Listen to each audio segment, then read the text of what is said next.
Mononoke en animation, ce n'est pas qu'un film de Miyazaki, c'est aussi une série produite par la Toei en 2007. Elle n'est pas hyper connue et c'est bien dommage. Réalisée par Kenji Nakamura, Mononoke est une série que je vous conseille pour vos mirettes, mais je vous le dis tout de suite, ça ne va pas plaire à tout le monde. Vous le voyez, c'est très particulier, et si je comprends qu'on puisse ne pas aimer, pour moi c'est un régal.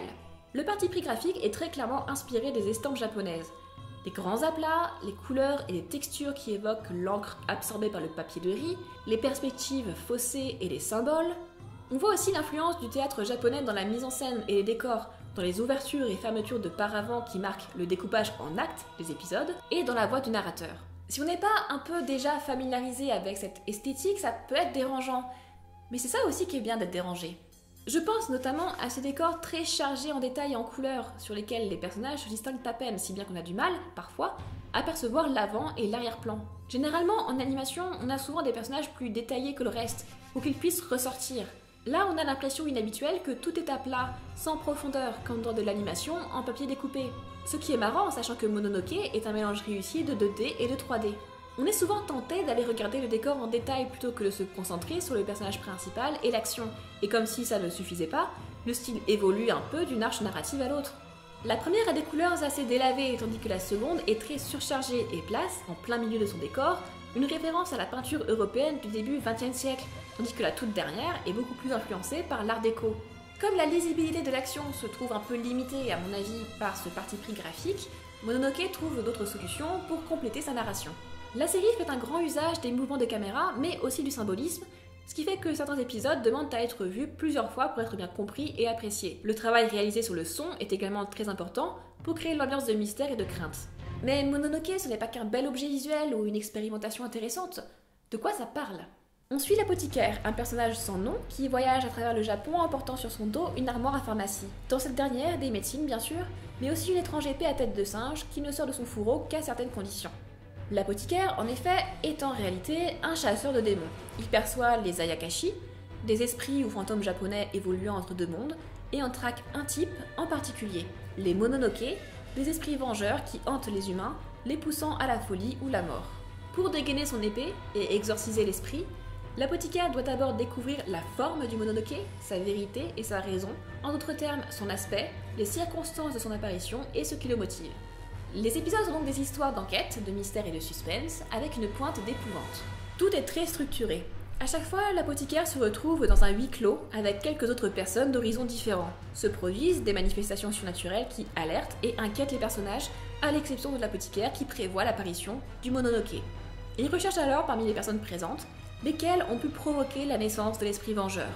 Alors que le Mononoke apparaît et que les têtes commencent à tomber, l'apothicaire poursuit son enquête, poussant les autres personnages dans leur retranchement, les forçant à révéler leurs secrets les plus sombres. C'est donc une série très psychologique.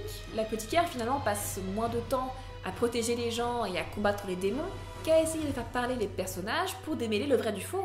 Les scènes d'action sont rares et n'en sont que plus éclatantes.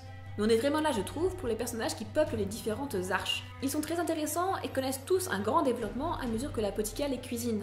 Bien sûr, ce qui apparaît souvent, c'est que c'est moins le Mononoke qui est violent et mauvais que les humains qui ont conduit à son apparition. Pervers, corrompus, meurtriers, jaloux, lâches, menteurs et complices, les victimes de l'esprit vengeur ont beaucoup à se reprocher et le spectateur, je trouve, prend plaisir à voir les masques tomber. Quant à l'apothicaire, c'est le seul personnage récurrent des 5 arches et il est particulièrement énigmatique. On ne sait pas d'où il sort, d'où il tient ses pouvoirs, il ne connaît pas d'évolution, ou alors très subtil, mais ça ne fait qu'ajouter à l'étrangeté de la série. C'est un personnage ambigu qui a souvent plus de compassion pour les esprits auxquels il amène la paix que pour les humains qu'il protège. D'ailleurs, est-il vraiment humain lui-même ? Reste un peu la question de savoir si Mononoke est une série d'horreur comme elle est parfois décrite. A l'origine, la série est un spin-off de Ayakashi, Japanese Classic Horror, une série de 2006 que je vous conseille également. Il s'agit d'une série courte en 3 arches narratives, adaptant en animation des histoires d'horreur du folklore japonais. La dernière met en scène l'apothicaire. Et pour le coup, ce n'est pas une adaptation, mais une histoire originale, déjà réalisée par Kenji Nakamura dans le style de Mononoke. En ce qui me concerne, j'ai trouvé qu'il y avait dans Ayakashi et dans Mononoke des éléments d'épouvante, une ambiance très particulière, du mystère, du suspense, mais je n'ai pas eu peur. En revanche, les thèmes abordés sont parfois très durs puisqu'on révèle les aspects les plus sombres et pathétiques de l'humain. Pour ma part, j'ai trouvé très fort, notamment dans la manière dont l'animation symbolise la chose, l'histoire de l'apothicaire dans Ayakashi, qui parle d'abus et de séquestration, et la première arche de Mononoke, qui parle d'avortement et de fausses couches. Donc je recommande Mononoke. Pas vraiment aux enfants, Mais en tout cas, à ceux qui aiment les histoires de fantômes et d'épouvante, les sombres secrets et la psychologie humaine, à ceux qui aiment l'animation, à ceux qui aiment l'esthétique japonaise aussi, et à ceux qui n'aiment pas. Même si a priori ce n'est pas votre goût, je pense qu'il faut jeter un œil parce que un style pratiquement unique en animation mérite à tout le moins de faire partie de notre connaissance. Et parfois, c'est salutaire de donner à nos yeux quelque chose qui les déroute et les sorte de leurs habitudes. Bon, par contre, je suis désolée, je ne sais pas où vous dire de regarder légalement Mononoke, donc je vous laisse voir. À la prochaine.